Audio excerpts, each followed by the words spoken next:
Welcome into the Sports Objective. We have not 50 Pirates in 50 days. We'll get that fixed here in a second, but I guess he is a pirate. We have Kyle from LaGrange Barber. You're a pirate, aren't you, man? Always. What's going on, guys? Yeah, you're a pirate 365 days a year, so not just 50 days. And a man that's, I guess we could say you're a pirate all the time now, too. That's Corey Gloor. How are you, man? Doing well, gentlemen. Yeah, I'm trying to get it, shown beneath the social media tags here. But yeah, there you go. I'm wearing pirate garb for you. Oh, yeah, no.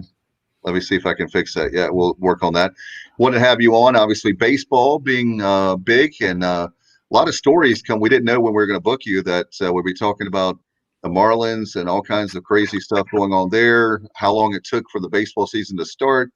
There's all sorts of things. We can talk pirate baseball. We can talk about how great you looked and sounded with Little League in Greenville. Man, they've got a great setup. We'll talk about that. The second half of the show, we have Tyler Russell, the Edenton Steamers. Corey, I'd love to have you up there one night if we can. It's actually a place you can watch baseball right now. So I'd love to have you up there any night you want. You're a guest of mine, so we'll make it happen for you. Yeah, they're few and far between, but they're starting to, well, hopefully keep opening up here in light of recent news. Yeah, exactly. So hopefully we can get that. And certainly I know with everything going on, we'll talk about COVID and how you're handling, I know, doing that. What's going on? Let's start with you since we last talked to you. How are things for you? And I know that you're getting some work, so I'm happy for you, right? Well, yeah. When did we last talk? I mean, it's been a bit, but no, I've been Like kind in April, maybe. Yeah, it's been a bit. I mean, I've been kind of still in ride out mode like most everyone else. And last week I started doing some of the Greenville Little League broadcasts that they're doing on Facebook, and that's been fun to knock the rust off a little bit of broadcasting live sports. And so just to kind of get back to doing something like that has been a pretty nice joy for me because it's what I do. And to even have just a couple of opportunities with what the folks there at Stalling Stadium have put together, that they reached out to me and we were able to make some things work out. So that's been great to do. Corey, you got to do the Little League now, but did you mute any of the MLB games over the last few days and do your own play-by-play? I didn't do that. No, I didn't. I am a big enough nerd in terms of sports broadcasting, though, where I jumped around on my Sirius XM app and listened to a bunch of baseball broadcasts, and I'm partial to certain ones, and so I would land on certain random broadcasts and just kind of listen to how road broadcast teams have called games off of monitors. I was pretty fascinated by how they would do that here to start. And there are varying degrees of effectiveness depending on where you listen. But no, I would have baseball on television, but I would jump around and listen to a bunch on the radio. We definitely don't need to have one thing about it is that canned noise and the fans, those fans in the stands. I'm just like, I understand what they're trying to do, but I don't like it. This is give me bad. The game. Just give me the game. Like yeah, that's what I need. I'm going to disagree with y'all. I think Fox did but ESPN with their canned noise came from the stadiums over the PA. Fox did digital crowd noise, and they did it really well. I think ESPN should do the same. See, I caught a bit of.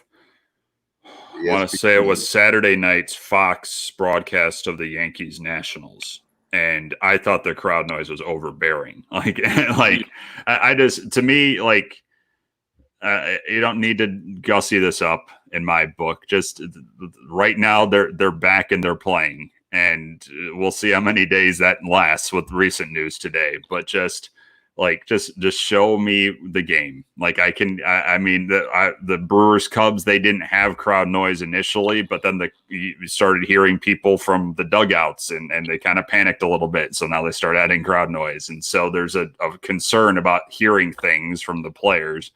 But I don't need the virtual fans. I don't need the piped in crowd noise. Just I'll watch the game. Like, that's all I need, or listen to the game. Yeah, as far Corey, we can have I was just going to say quickly, Kyle, we can actually have where they can pipe in people doing the wave, right? Where everybody's standing up. Yeah, Fox can do that. Yeah. Well, I mean, guys, people are used to hearing the crowd. I mean, I think that's, to try to make it some sense of normalcy. I mean, we all know it's fake. But in terms of the news today with the Marlins, I don't see what the big deal is. I mean, if anybody thought that they were going to go through this whole thing and guys were going to test positive for COVID, they were delusional. So, I mean, if they weren't prepared for this and didn't expect it, and is that going to make everybody just want to quit and go crawl back in a hole, then they should have never started. Exactly. Like, I think we actually agree, even though we seem to slightly disagree here, because it's with everything that's come out today, not just that there's now 13 on that organization that are positive right now, and they're still in Philadelphia, but there's nothing in the 100 plus page document that Major League Baseball put together about how to handle multiple players in an organization testing positive. So they weren't ready for it. That's the issue I have. And it's like, you had players before the year even started testing positive for coronavirus. Freddie Freeman was the biggest name, and he came out and explained what was going on with him. But it seemed like it took 4 days for this to catch Major League Baseball off guard. And that's what just frankly ticks me off. The plan was already going to be shaky with having teams travel still everywhere, whereas everyone else in pro sports by and large is trying to condense everybody. They didn't do that, and I understand that the logistics of trying to do that is much more difficult with baseball than it is with basketball. But for everything we heard today and how the Marlins yesterday, before their game with the Phillies, decided to play even when they found out that they had 4 players with positive tests. And then they said, we're going to play anyway. And then the players made the decision. That's when you need people in Major League Baseball, or at the minimum with the Marlins, to say, wait a minute, like, we can't be doing this. And now it's already gotten pushed to a really dangerous spot, and we're 5 days into the season. So it seems as like there's no way this is going to occur, the 60-game season, without some sort of positives coming. The fact that you have now an outbreak in one team less than a week into the season, and it seems to have caught Major League Baseball way off guard, that's inexcusable. And that can't happen after you spent 4 months screaming at each other about starting a season and then rushing into the start of your season. Like, they took way too long, and they also didn't take long enough to figure out how to do this. And that got us to today, where there are games being played right now on my television. There's one behind me. But now you're at a point where, when will the Marlins play again? Like, they have their separate team in Miami. They're not there yet. And the Orioles that they're supposed to play have already left Miami. They're going back home. So now you're talking about at least middle of the week, they won't play again. And then who's going to be healthy enough to play? And so now one team's already at a huge disadvantage. And I don't know how this originated. I don't know who's patient A in the Marlins right now. I don't think that matters, because the system that Major League Baseball just kind of cobbled together was built to fail. And now we're seeing the start of it. Hopefully it doesn't completely crumble, but this was the start of it. And everyone that kind of saw it being built, like, wait, like this is going to have some issues. And Major League Baseball wasn't accounting for it. That can't happen. And that's what happened today. Corey, we do have you got to have a plan in place. If you have guys test positive, multiple guys test positive, that's it. You cancel the game yesterday, and you start the test, and then you don't go ahead and play and risk having other people infect. Then you gotta have a better plan in place, and do, particularly with the Marlins. Everybody knows Miami right now is the hotbed for COVID. So Florida is a huge Well, and Florida, so adding Florida, Tampa in too, but South Florida, Miami. At one time, they were saying Miami's the new New York for COVID. Yeah, 2 weeks ago. So you gotta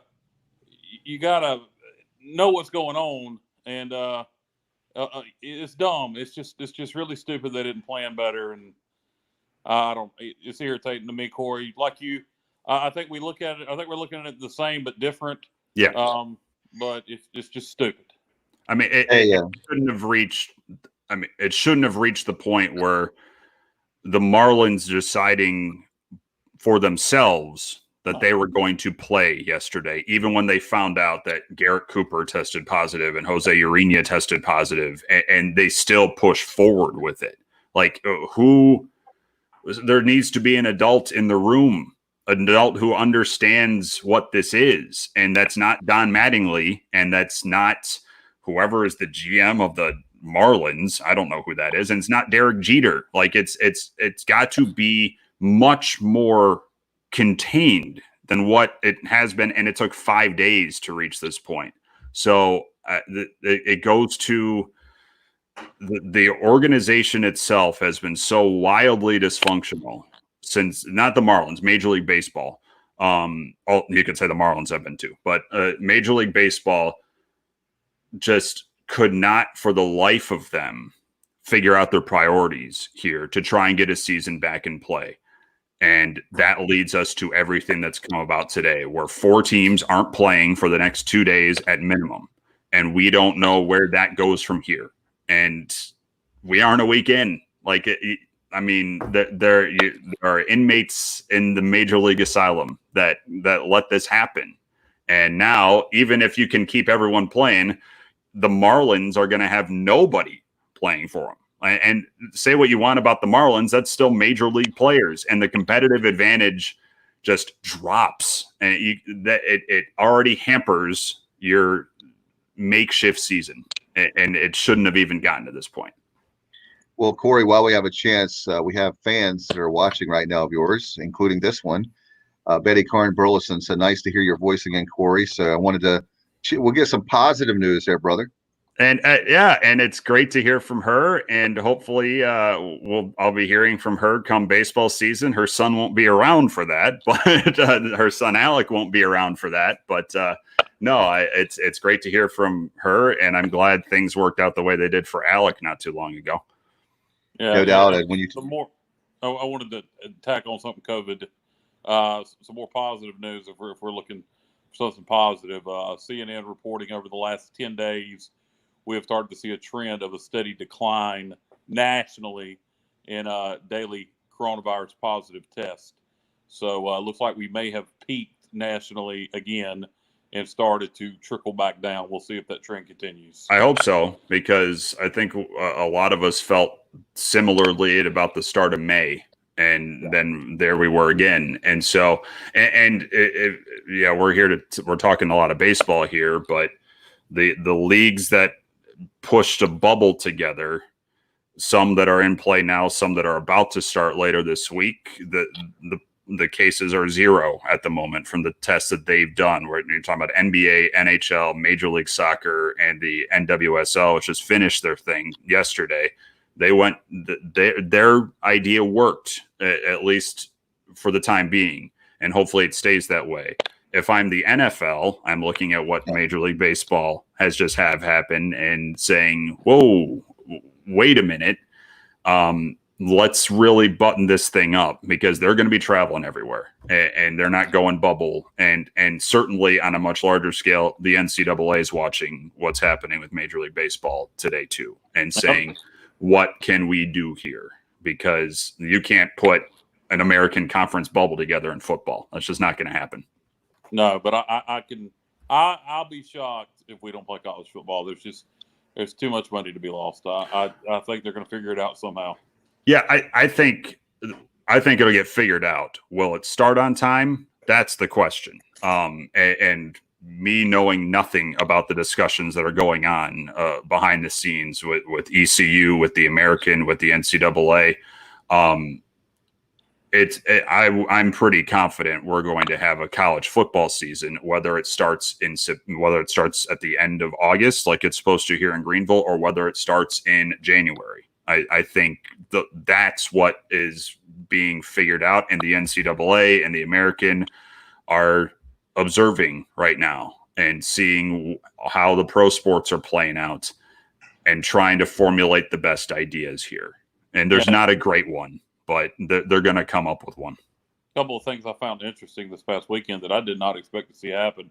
Oklahoma and I believe it was Missouri State they're opening the season with, and Kansas against some FCS opponent. Moved their games to August 29th from Labor Day weekend to week 0. Give themselves more time to get all the games in. So I was a little surprised to see teams moving games up. Well, I am too, and that is a nice explanation that they gave as to why they're moving games up. When push comes to shove, ECU Marshall, which is scheduled for that same weekend, is the only FBS v FBS game that still exists on that week for the moment. And so, knowing how college sports works, did Oklahoma and Kansas see an opportunity to maybe get a little bit more attention if the season starts normally? Yes.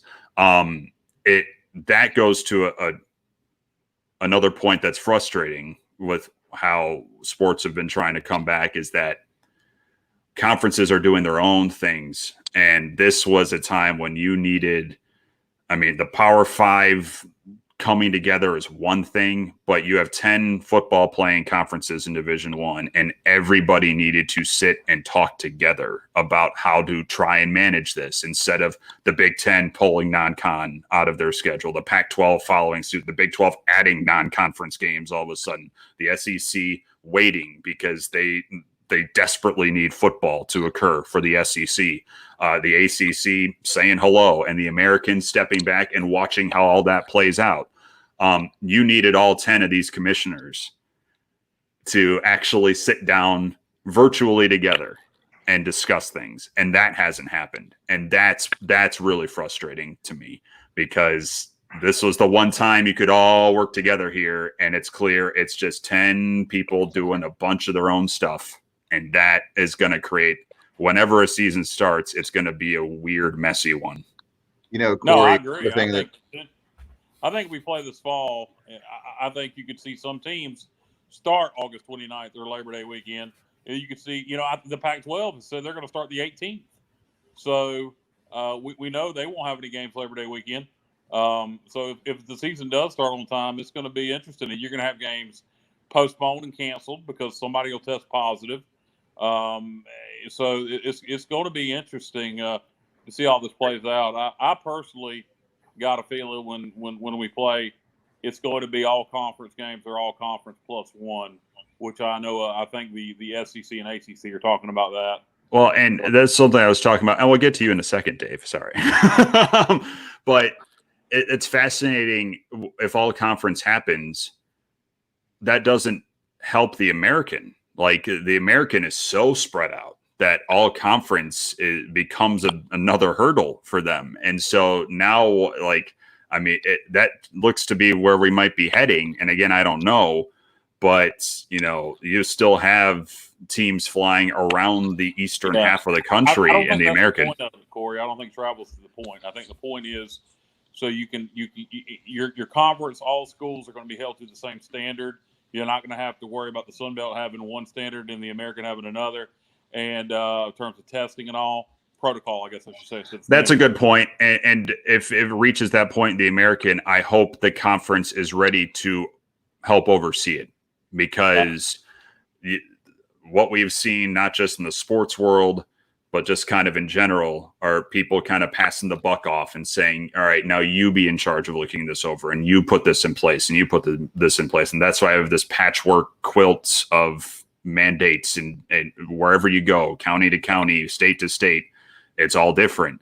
And if the conference says we're doing all conference, then they need to be at the ready to be ones to help enact whatever testing measures they put in place, because schools will be ready to do it, but you need to make sure everyone's on the same page, because otherwise you get chaos.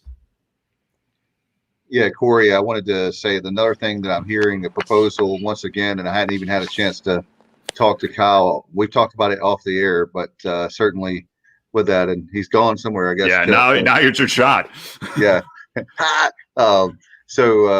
One thing that drives me crazy is this whole five thing. And now I'm hearing this push again, and I do not like it whatsoever of, oh, you know what you should do? The group of five should play in the spring. I'm like, no, we don't want to play in the spring.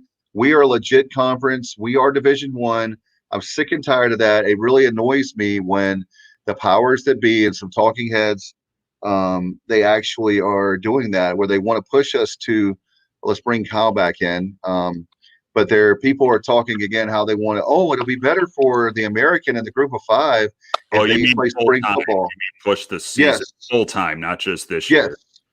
Yeah, I saw that. I didn't see it about the group of five. I saw it for like FCS. Like someone wrote an article and it's like FCS should move to spring so that it gets more attention. I think it was one of the College Game Day analysts. And there isn't a need for that. The need might occur this season to push things back. There is not like maybe the Mountain West to get more eyes should start in February instead of August. No, that's just not the case. That is a good move by the Power Five to try and become separate, and it's not going to work. Now this year, all bets are off as to when things will happen this year for fall sports at where we sit right now. But that being a full-time thing, no thanks. Exactly. That's a terrible idea. In fact, they mentioned the fact on the podcast I was listening to from The Athletic about the very fact of how they said the East Carolina playing, the East Carolinas or the Houstons of the world, like, yes, there are a lot of great schools that are out there in the Power Five, quote unquote, but there are also Power Five schools that are terrible.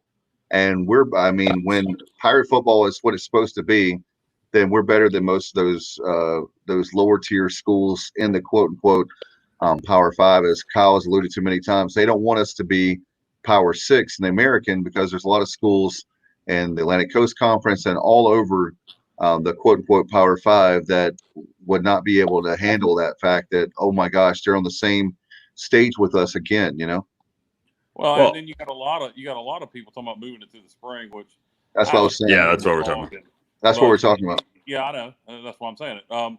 You got East Carolina, and that's kind of our bread and butter. It's kind of what we built our reputation on over the years, beating NC State, North Carolina, Virginia Tech, West Virginia, etc. And you take that away if we're playing in the spring. And the same with Corey's alma mater, NIU. Some of the wins they've had over Nebraska, etc. I mean, those wins, big wins in conference, and God knows the East Carolina would love some big wins in the American.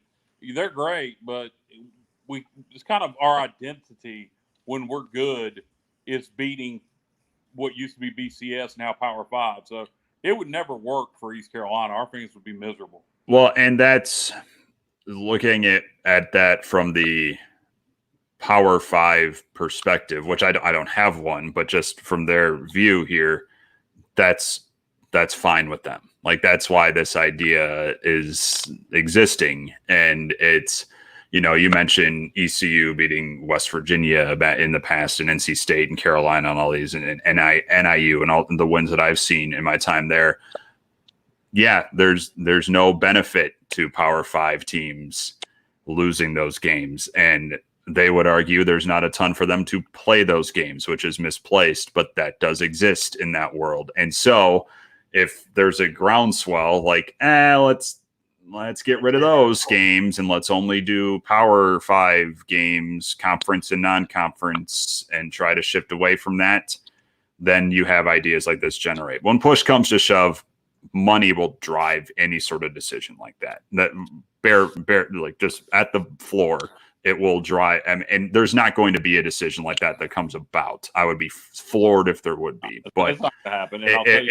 If a TV network comes to the NCAA and says, move the Division II season to spring and we'll give you money for it and we'll air it, they will listen. But I don't know if they'll do it. That will drive any sort of decision like that. I doubt it's ever going to happen to anything related to Power Five or Group of Five. No. Unless, of course, this season. I mean, this season is a different animal, and we don't know what's going to happen. But beyond this, no. No, it would be everybody, not just. And then you also have to work with the NFL about doing that because they don't want to move their draft off of April. Like, they don't want to push anything further back than what they're doing. And if you start going down this road, then good luck. No, it's not going to happen. It's not going to happen. But, I do think it's funny that schools like NC State and Ole Miss, et cetera, Vanderbilt, Indiana, some of these schools they're the ones that think they would have the most to gain by some of the Group of 5 teams going away.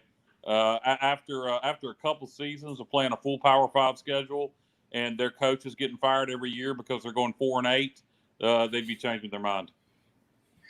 Yeah, we have a guest coming up, this NC State guy, so we'll talk to him about that. And Tyler I'm Russell. going to ask him what he feels about Toby from The Office being their head coach in football.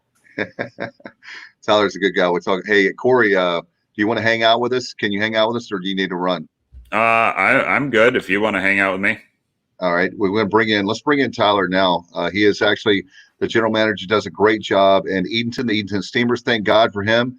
The fact we have sporting events right now. Tomorrow night is actually Magic Night, Magic 95.9. I also do multiple jobs. And let's bring in Tyler now to the broadcast. Tyler Russell of the Edenton Steamers. Tyler, man, how are you? Good, Dave. How you doing?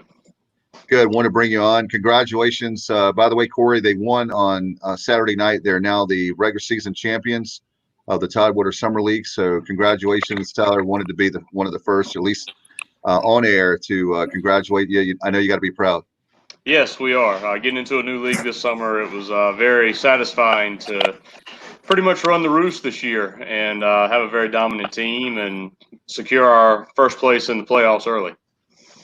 For fans that don't know, you were in the Coastal Plain League. I know you guys moved out, being like my hometown of Williamston. Edenton is a beautiful town, is a great town, but it's not like Greenville or some of the bigger markets where I know that it got to be really tough financially for you guys, but I know that I wanted to give you a chance to talk about the new league, the Tidewater Summer League, and also future plans with that or maybe another league. Yeah, well, as far as the CPO goes, we were in there for 22 years. It really just came down to being a financial decision for us. It just became too expensive, and we couldn't afford to continue playing there. And the CPO really just kind of outgrew Edenton. We were not necessarily a desirable market, just because we don't have any media here, and it became hard for us to gain exposure and to stay as part of the league. So we switched over to the Tidewater Summer League this year. It's been a good switch for us. The financial alleviation has been good for us. The baseball has been great as well. We are hoping to grow the Tidewater Summer League in the future. We do think we have the possibility to do that. We have some interest in some other communities and towns surrounding us within an hour and a half to 2 hour time frame that have expressed an interest in starting teams and joining us. So in the next 2 to 3 years, we're really hoping to grow this to a bigger league. And Tyler, if you need a play-by-play guy, there's a guy right there in that top corner. I will just say there's one. I know there's one town. I won't say the name of that town, but all four of us know the name of that town very well. And Corey, you know it very well. They have an interest in being a team, and you would be a great fit. Or there's some people there. I will just say that. So. You know the town very well. That's all I will say. So. That was extremely cryptic. Is it Chicago? No, it's in the. Yeah, you know the town very well. Corey. He's talking about DeKalb. Oh, DeKalb. Oh, we could use a summer league team in DeKalb, Illinois. Yeah, I'm sure that'll be Tyler. That would help you out financially, right? To have a long that would almost be 1,000-mile trip to northern Illinois. That's good. Yeah. That's good for the travel schedule. Yeah, for sure. So right now you have obviously Edenton, and I know there's other towns, but talk about the other towns you have right now that are in the TSL to help folks. I want to build a league and help you guys out because I've had a blast this summer and last summer able to catch a game. Yeah, the other three teams involved this year are the Tidewater Drillers, the Greenbrier Knights, and the Old Dominion Hitters. All three are based out of the Hampton Roads area in Virginia. Unfortunately, due to the pandemic this year, they all kind of lost their ability to have their own home fields. So they have been playing everything at Lakewood Park up in Norfolk. They would have been playing in Hampton, Norfolk, and Virginia Beach if things had not gone the way they have. But because of that, we've taken on a lot more home games here in Edenton, which has been a blessing and a curse for us. It's been great from a financial standpoint, but it's been tough from a staffing standpoint and for the field itself. The field's getting a lot of wear and tear on it now just from being overused so much during the summer. But these other communities, we've been very proud of them this summer for getting a team together and showing up. We're hoping they can all return next year, and then we can add more teams to them. Tyler, where do you get most of your players from? What universities and colleges? We've got guys from all over. We try to do a good job of recruiting everywhere. The other three teams in the TSL, they get a lot out of the Hampton Roads area, and it's just because there's so many kids there that travel off to play school and just play locally there because there's so many universities and colleges there. A lot of our guys are coming from the state of North Carolina, South Carolina, and Tennessee this year. And that's Division I, II, III, junior college, NAIA. We've got a little bit of everything. We've got some guys from the New England area. We've got some guys from the upper Midwest. So we're really all over the map this summer. That Corey, that's your neck of the woods with the Midwest. Yeah, I'm sure they are more than enjoying 95 with 70% humidity because that happens about 2 weeks of summer back where I'm from. And yeah, a lot of these kids have no idea what kind of weather they're getting themselves into. And when we brought them in mid-June, it was actually unseasonably cool. If you guys remember, we were in the 60s for about a week, and it was rainy and windy. And these guys they thought they were not walking into a heat box for the summer. And now that we're having a heat index of anywhere from 110 to 115 every day, they just don't know how to handle it. Corey, have you been out to Edenton since you've been in Eastern North Carolina? I have not been out to Edenton. I was just out in that way this weekend. I was in Maryhill golfing Scotch Hall Preserve. And so that's the closest I've gotten to Edenton in my time since I moved out here. Well, that's not too far away. It's not terribly far. It's a pretty quick drive from there, from what I would gather. Yeah. Lot of well, Tyler, you live there. Tell them what Edenton's like. Yeah, well, as far as where I live, I can actually see Scotch Hall across the sound from where I live. I should have waved at you Saturday. Yeah, you could have. I don't know if I would have seen you, but you could have waved. But Edenton is a very small place. The population is about 4,700 people, 4,800 people. We're actually kind of on a downward slope, it seems, over time. We kind of lose a few people every year, and it's just it's very hard to retain people in Edenton. There's a lot of young kids that are coming out of high school, and there's really nothing for them to do here.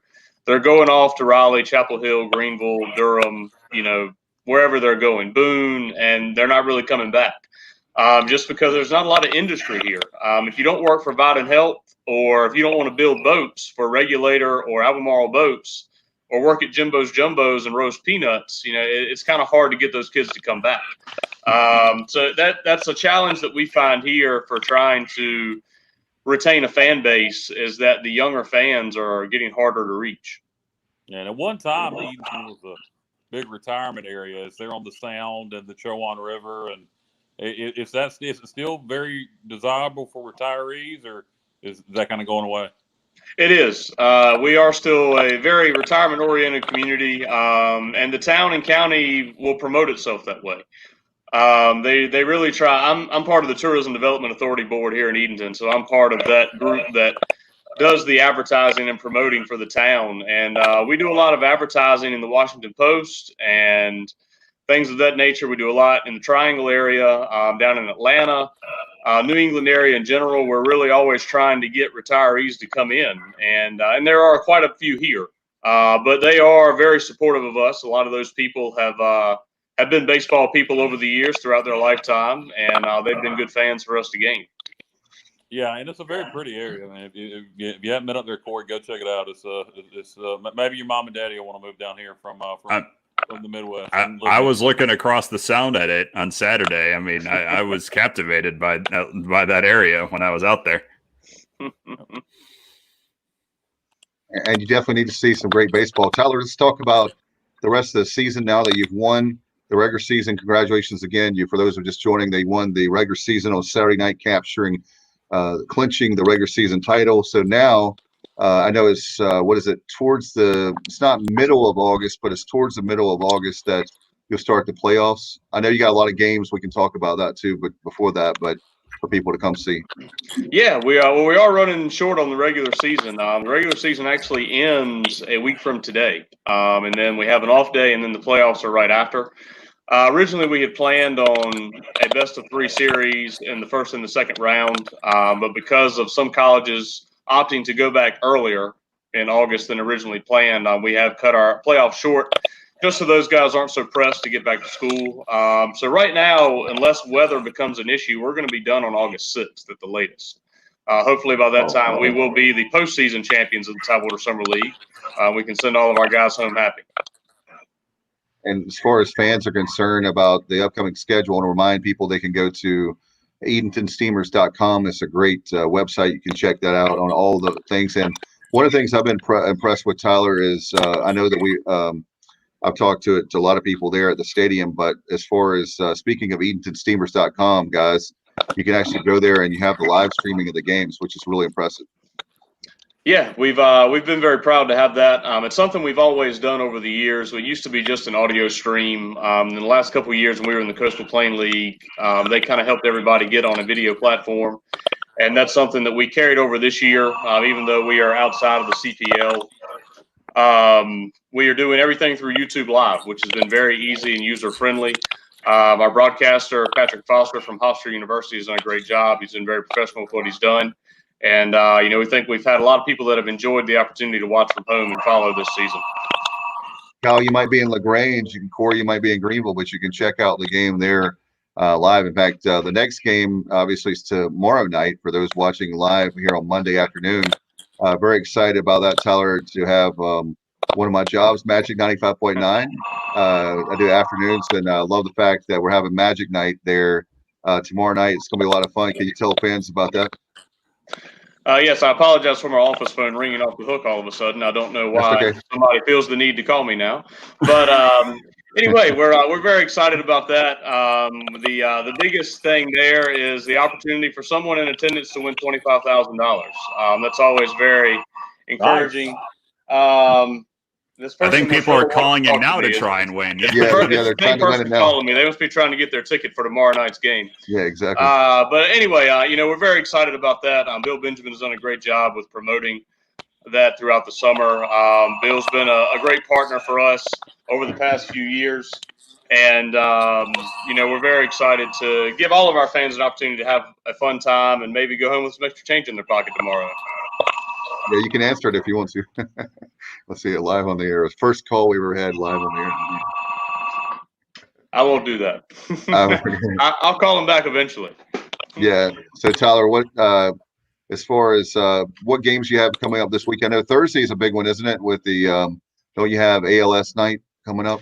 Yes. So we do have tomorrow night's a good game. Wednesday we're away. We're going out to visit our old friends, the Peninsula Pilots. It's their exhibition game in the Coastal Plain League with them. And Thursday we do have our Strikeout ALS fundraiser, something we've done every year as long as I've been involved.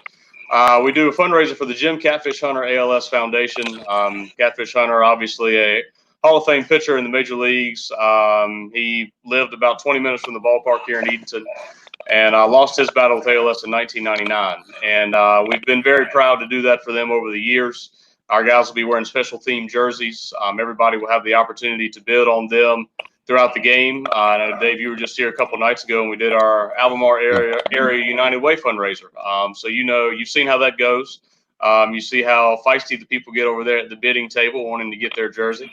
But it's always something fun that we enjoy doing every year. Yeah, as a matter of fact, Tyler, I need to talk to you. I might be banned from the ballpark. Sam the Clam was mad at me because I was bidding on his jersey, and so I might have to talk to you if I can come back tomorrow night. At least get a pass for tomorrow night. Yeah, he wasn't too happy. He's like, "Why are you bidding on my jersey?" I was like, "I didn't think it was a big." For people that don't know, that's the mascot. One of them, Sam and Pam, are the Clam, are the mascots for the Steamers, and he wasn't too happy with me, so I think he's okay now. I told him, all right, just take my name off and put my name on another one. I think we're good now. Yeah. No doubt about it. Corey, I admire the Tyler's persistence for your podcast here of putting the phone off the hook so that no one calls him anymore. And now that you can hear it beeping, I will put it back on the hook. Hopefully they got the picture. Yeah, he's running a team, and he's like, no, Dave, Kyle, this is your time. Yeah, Corey, it's a great ballpark. Another thing I want to mention too, Tyler, that I want to give you props for is I've been impressed with the tell fans about how cheap those tickets are. Dirt cheap for people to get in. I can bring all my mom and my 2 kids are coming tomorrow night for Magic Night, and you don't spend a fortune. Like I feel like every time I'm like, man, these prices just to get in are very cheap. Yeah, it's that's something that we did as a very conscious decision we made a few years ago, that we don't ever want coming to the ballpark to be a financial burden for somebody. We want to be able to share baseball with everybody at a good price point. So a general admission ticket is $5 for adults, $3 for students. That is age 6 through 18, and then 5 and under is free. And all of our concessions prices we feel are pretty good. We've had a lot of people say that our prices are too low over the years. Nobody's ever asked me to raise them other than my food service salesman. But we've always tried to take care of everybody, make sure they can come and have a good time, and not break the bank while they're doing it. And Corey, they actually have, you'll love you and Kyle, they have a beer garden out there. They have out in right field. It's the Governor's Pub. It's awesome. Yeah. The beer garden was a new addition for us last year. The historic Hicks Field that we play at was part of the John A. Holmes High School campus here for many years, and through that we were unable to sell alcohol. The Chowan County worked with us very well with allowing us to rezone the property, so it's now county property instead of school property, and that has allowed us to serve alcohol last season and this season. And it's been a good added revenue source for us. It was certainly not a luxury item, really. It was just another revenue source, another form of survival for us. And it's been very well. It's been very well accepted so far. And it's hard to beat a hot dog and a beer at a ball game. Especially, I always hear about beer gardens at places. I'm waiting for a whiskey fountain. Sounds like something you need to make, Kyle. Hey, Kyle, that's actually under that was like a rule that's outside the parking lot, but don't tell anybody. Okay. Okay. All right. Sounds good. Okay. All right. That's something they don't encourage there. But the beer. I mean, the other night I think you had a beer special. This just blew my mind of $2 for a beer. Was that right? Yeah. That's something that you see a lot in ballparks. I know when we were in the Coastal Plain League, the Wilson Tobbs, they always had beer specials going on every night, it seemed. And I always enjoyed going to Wilson and watching our guys play because I always knew I could get a cheap brew while I was there. But we do some specials, especially with the season winding down. We're trying to get out of stock through some things, so there's always some beer specials going on every night. It's only when we pay like in East Carolina, when you pay like $4 for a 20-ounce drink, it's only $2 there. I'll give you credit, Tyler. I was really shocked with the price. You would think that the prices with a concession stand would be more, because I know that it's got to be tough with running a team, and certainly this particular case with collegiate baseball. And I want to give you a shout out again for all you guys are doing, especially when, if people are like, why are you going to Edenton? I said, I'm going to Edenton because that's the only sporting event, except for, I think you told me the other night, the Tobbs, I think they're doing just season ticket holders and host families. I think so. I know they're close to the public. That's all I know. There are very few summer collegiate teams that are allowing any fans at all. And of course, we're on a limited capacity as well, just like everybody is. But we are happy that we can let a few people in every night and allow them to enjoy the game. Can Kyle come tomorrow night? Kyle, you want to come? It's a bit of a drive from Lake Range to Edenton on such short notice. But well, you have a helicopter. Come on. Can he land his helicopter out in center field, maybe? Maybe, yeah. We could arrange that. And Corey, you definitely have to come up. It's a great. The field is great, historic ballpark. And did they have one question I want to ask you? Maybe forgive me, Tyler, but did they have pro ball ever there? It just seems like it looks more of a pro stadium from back in the day, more than it does a high school field. It was. The ballpark was built in 1939 as a WPA project under FDR. And then when we got into the 50s, there was, at that time, the minor leagues was not AAA, AA, and so on. It was Class A, B, C, and D. And Edenton had a Class D team.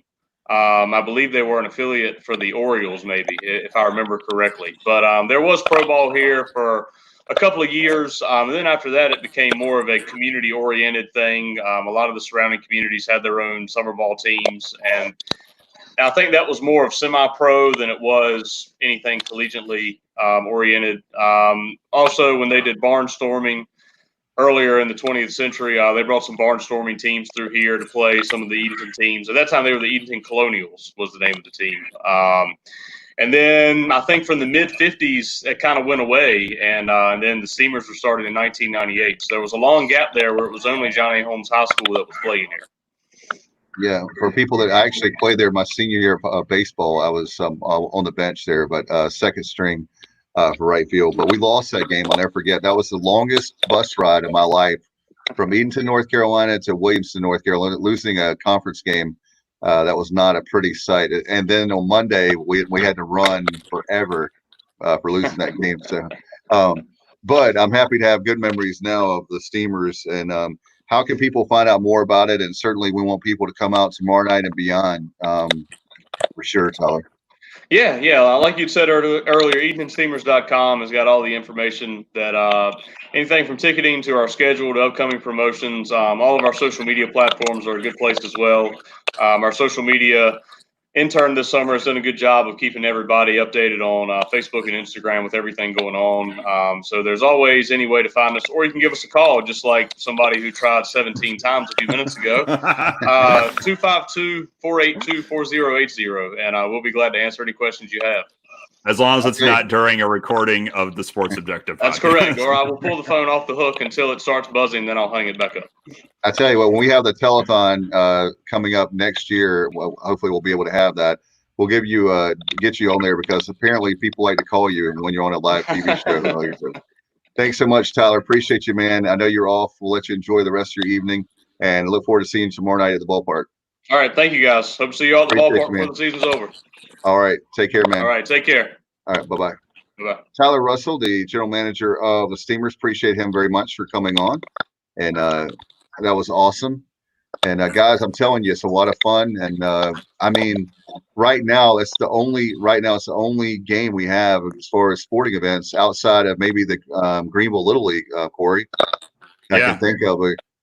And I think from what Tyler was saying, that's one of maybe the only one, at least in the East, in which fans are allowed in right now. Because I know Wilson's closed. I think Tarboro is still closed to fans, and like Morehead City couldn't play their season, and so I'm glad that they're able to get some people in there and do it in a smart way. And that baseball, that level of baseball, collegiate summer league, indie ball, like the low A minor leagues, that's where I started. That's just kind of pure entertainment baseball. Like that's what you want in a summer night. You want a cheap beer and a hot dog and you're sitting in right field and just watching, you're having a good time. That's the origin of baseball to me. And so the fact that Edenton's able to get some people in there and having a successful year on top of it, that's great to see. Yeah, no doubt about it. What I like about them is they're the Steamers. It's a unique mascot. You don't see a lot of Steamers. And guys, with all the controversy, Cleveland considered changing their mascot, and I'll just leave that there. Yeah. Do you feel good about that, Kyle? Do you feel good about that? I had to get it in, Corey. I had to get it in. This is why it's been a while since I've chatted with you, gentlemen, because Kyle will always have a mic drop like that just makes me question everything. Yeah. Question of coming I like on the shot in the background of like she's not happy with what you said either. No, I tell you, she's not happy because he's not doing any work. She's always working. And what is she cooking for you, by the way? She's making ribs and zucchini and mashed potatoes. Well, thanks for the invite, Kyle. Yeah, I appreciate it very much. We're hungry here. Both of us are hungry. Yeah. Come on, man. That'll be great. Corey, talk about I want to talk to you about how are things been for you as far as, I know it's coming tough. There were so many times during what would have been the regular season in 2020 when I'm like, man, I would have been listening to Corey right now. I'm at work. I would be listening to Corey right now. There would be like times when I would be driving my kids and we'd be going somewhere, even just driving around sometimes because we want to get the kids out. It'd be like nice to have the ball game on like I normally do. How tough was it? I know we had you on a few months ago back in the spring. It seems like when it was early on, how has it been the last few months where normally that would be your busiest time of year and it's like it comes to a screeching halt? Yeah, I mean, it eventually, I think for everyone, when all this first started out, it was very strange. And then just over time, we all adjusted, including me. And really, the only, as what would have been the season kept going as we got into like late April and May, the only way I really knew, like, oh, this would have been this weekend, we would have been playing this, this game this night, was doing the virtual games that ECU put together, and they would send that to me, and I would do a call, and then they'd send it out, and they tried to match it up, and they did with like, this would have been USF week, this would have been a game against Carolina, and so that was only the real barometer I had for, oh, this would have been where we were in the season at this point, because it got to a point where we were all sitting around and stuck in our house and barely going out, and that just kind of was normal. And so looking back now, it was funny when I did my first Greenville Little League game last week, I had Jeff Palumbo with me. And I was using the scorebook from the ECU season to score the Little League game. And I flipped back just 2 pages, and there's the final game of the 2020 season, the game at UNCW.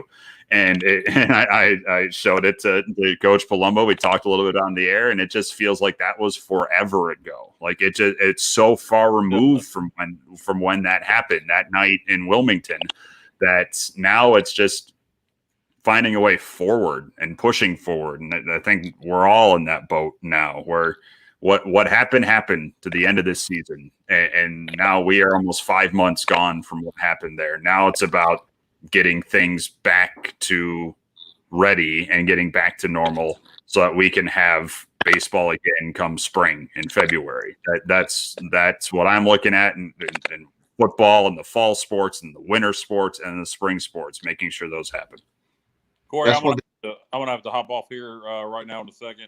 So one more thing I wanted to ask you: if we can't play football this fall and it gets pushed back to let's just say a February start date, how do you think college football and college baseball coexist? Do you try to schedule home games with home games, or how do you think that work? There would have to be a ton of coordination done, more so than usual, to try and avoid an overlap. And for a school like ECU, where baseball is a big deal here at ECU, and scheduling that, and Dave, you mentioned the tail end of basketball season, say that starts on time in November, then basketball starts to overlap there as well. I mean, it becomes a logistical headache for sure. I don't know if there are simple answers to that. I do know that it will have to take a lot of working with a lot of people, and probably people swallowing a couple pills about like, hey, you know what, this game's going to be going on at the same time as this, and that's just the way it's going to have to be.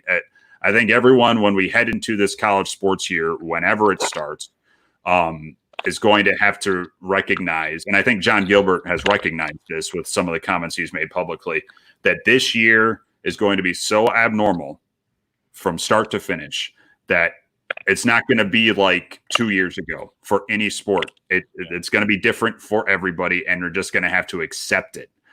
Whether you are a player, coach, student athlete, administrator, or fan, like, this is going to be weird, and we're all going to have to deal with this together. And hopefully it's not as weird as it could be, and not as off-putting as it could be, but it might be. And so everyone's going to have to be on the same page and just accept that, yeah, if things get pushed back from fall sports here into spring, there's going to be a lot going on in a small amount of time, and what gets done gets done. That's just going to have to be what's going to have to be. No doubt about it. And Corey, I tell you what, it's going to be interesting to see if you actually are. We'll leave you with this. If you, he's gone. He's gone. Bye-bye. It's like Star Trek. He's like, beam me up, Scotty. Beam me up, Jessica. He's gone. Those ribs were calling. Um, but the fact that I've been pushing really hard with the administration for you to be doing other sports, but that would be really challenging. You've been pushing hard? Yeah, for you to, I want you to be, in addition to. Let the record show, I haven't demanded that you've done that. I know. I would like for you and Jay's Sunhalter to do the games, a lot of the Olympic sports that we're going to broadcast. But, that's a whole different, we don't even have to worry about that kind of stuff right now because we're so worried about the big three right now that, not to take anything away, we love all the sports at East Carolina, but right now we're just trying to find out if we're going to have a football season. We were just talking about men's and women's basketball for your winter sports pretty much. And then you look at with spring sports, how does that all tie in? So, but I do want you guys the two of you will be perfect for to work together, I think, and we'll see how that plays out. But that's something that's way back in the mind, right?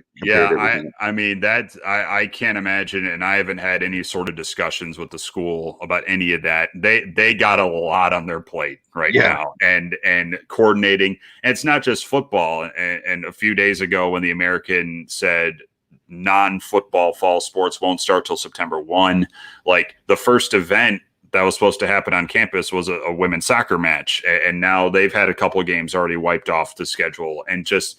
It's not just, football's the big animal and everything revolves around that. But, there's soccer, there's cross country, there's volleyball that you got to figure out here too, and facilities, and say things get pushed back and then you start overlapping where sports use the same facilities. Like volleyball uses Minji's and soccer uses Johnson, where lacrosse will be in the spring. So, I mean, there is a lot that is on the plate right now, and nobody really knows what to do. Like, it's so malleable, the situation right now, there are about 20 different plates being spun right now, I would imagine, in that athletic office, trying to figure out planning for all circumstances. One of our faithful viewers, he loves the show, by the way, Corey, Bubba Grant. Bubba is his nickname, but William Grant is his obviously legal name. He said, if I had to choose between football or baseball, I choose baseball. So how about that? Hey, Bubba made it on the show, by the way. Yeah. No, I mean, I hope it doesn't reach a point where spring hits and you might have to choose where you put your dollar, but we might, and that's just going to have to be the nature of the beast this year. So it will take a lot of, say that hypothetically happens and fall sports move to spring, then it's going to take, everybody's going to have to realize that it's not going to be ideal, but that's going to, in order to get sports played and in order to let fans in, hopefully by that point, and so you can go to a football game or a baseball game or basketball or a softball game or any of the sports where you don't have to pay to get in. You might have to do some juggling on personally too. So it just, be patient. I think we all need to be patient, even at this stage in the game, of what might be happening here. Absolutely, Corey. Thanks for being patient with us, and definitely love to have you back on in a few weeks, man. Appreciate all your insights, and hopefully we can eventually talk about. It seems like that every time we have you on now, we're talking about things on the precipice of ending. Yeah. Yeah. Like it's like I should play REM right now. It's the end of the world as we know it. And I feel fine. Semisonic. Yeah. Closing time. Yeah, exactly. And next time get Bubba on. And so that he doesn't send me random pictures of a moose like he did today. And doesn't provide any context to that at all. Oh, he's trying to get on. But I won't talk about his relatives or anything. Oh my goodness. We have a camp. Well, put on, you got it on mute right now, Bubba. So I've been called out, so I figured I'd show my face, Corey. Yes, that is the elk here at Cherokee, about 25-30 minutes from Bryson City, North Carolina, up in the area of Western Carolina University. That's an elk. I mean, that's an absolute unit of an animal right there. Yeah, it is. Yeah, I mean, I communicate with Bubba whenever I jump on here, and then you just sent me 2 pictures of an elk in a creek with no context, and I didn't know how to respond to that. Yeah, I was in the middle of something, And I certainly meant to follow that up with a text explaining and why I would not be on the night. Yeah. It's like, oh, that's nature. Thanks. Let's get Bubba in trouble. He's hunting elk on an Indian reservation. Cherokee. Of course I am. No, he's not really, but it sounded good at the time. Yeah, it's great stuff. Bubba, while we have you on, I know we've got a big night tonight. 50-50 we have 50 Pirates in 50 days. Corey, we've been doing that, and former You're doing another show tonight. Yeah, 7 o'clock. Wow. Yeah, that's a lot. Yeah. We do the summertime is a lot, 50 Pirates in 50 days, but that's like normally when, like people have said before, why do you do like summertime? And it's a great time for us to have more content of like giving a chance to get people ready for football season. And I was joking the other night, I said we had 50 Pirates in 50 days. What if we don't have football season? So it becomes like 200 Pirates in 200 days because we just keep going. You're going to have to dig into that Rolodex. Like you're going to have to keep on pushing if we don't kick off in the fall. Yeah. But Corey, man, thank you so much for coming on, dude. Gentlemen, it's always a pleasure. I enjoyed it. Bubba, it's good to see you. And we'll be talking down the line. All right. We'll try to get you hopefully before football season starts, we'll have you back on. Yeah. Hopefully we'll be talking about like sports when we chat again here soon and not the Marlins closing baseball. Exactly. We'll talk about some positive stuff. Yeah. All right, man. Have a good one. Thanks, buddy. See you guys. Have a good one. All right. Bye. All right. Corey Gloor there. And Bubba, thank you so much. Nice, perfect timing because I'm going to pitch it to you because we've had a lot of great content. Speaking of a lot of great content, I'm trying to remember like what night is it, who's on. We've had so much, but we do that for the fans and giving you 50 Pirates in 50 days. And we got a great one tonight. Yeah, we do. I'm catching up with Jeff Cook. Jeff played defensive line for the Pirates. He's out of Sanford. I believe it was Lee High School. So Jeff played from 89 to 93 for Bill Lewis, and then obviously Steve Logan. Right. So we'll have a good time talking to Jeff. And then some of the other shows that we have coming up in the next few days. On Wednesday, we'll be catching up with Court Shankweiler, the other Coach Shank. He's up at Lafayette College in Pennsylvania. And also on Wednesday afternoon at 2 o'clock, we'll be talking with Damon West. Damon played quarterback in North Texas back in, I want to say it was the mid to late 90s. Ran into some off-the-field issues and didn't make some good decisions, but he learned from it. And now he's a motivational speaker and is doing a terrific job with that and is also an author. So it'll be a lot of fun to catch up with him. On Thursday, we'll catch up at 7 p.m.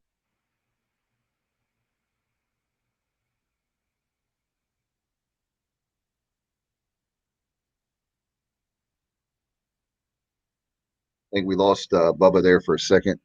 We'll see if we can get him back Thursday. I know he was going to say. Yeah, the last thing that I said on Friday, I don't recall the time right offhand, but on Friday in 50 Pirates, 50 days, we'll be catching up with former Pirate offensive lineman J.T. Boyd. Last thing I heard you say was on Thursday, Lee Workman, right, on Thursday night, just in case. Yeah, Lee Workman on Thursday. Lee, of course, spent 3.5 decades at East Carolina as an athletics administrator. Saw, obviously Ed Emery, Dave Hart, you name it. So many coaches, so many other athletics administrators, ADs, you name it. Lee saw a lot, and I enjoyed having a conversation with him the other day. And we talked for a good half hour, just setting up this interview. He has some excellent perspective. A lot of things that people may know, but then some things that people didn't know down through the years. So that will be a tremendous conversation. Then on Friday, if you did not hear this, 50 Pirates in 50 days, J.T. Boyd, former East Carolina offensive lineman. And Bubba, by the way, before we go, we have some birthdays we have to say. Today has been really cool for friends of the podcast, friends of the show. I know, first off, a great friend of mine and yours, all of us, David Horn, the IMG Learfield College. He's the producer, host, if you will, and engineer. The man does it all. The golden pipes. He is very good. Just before and behind the scenes here with the podcast. And he's just a great guy, one of the greatest guys you'll ever meet in broadcasting. And I mean that sincerely. When you look from a personal standpoint and professional, he's the utmost professional. Want to give him a shout out. Happy birthday to him. How about Johnny Gardner, one of the best listeners and viewers we have, period. Trivia champion for the Sports Objective, Johnny Gardner, who graduated, I believe, in 91. I believe that's right, 87 to 91, I believe.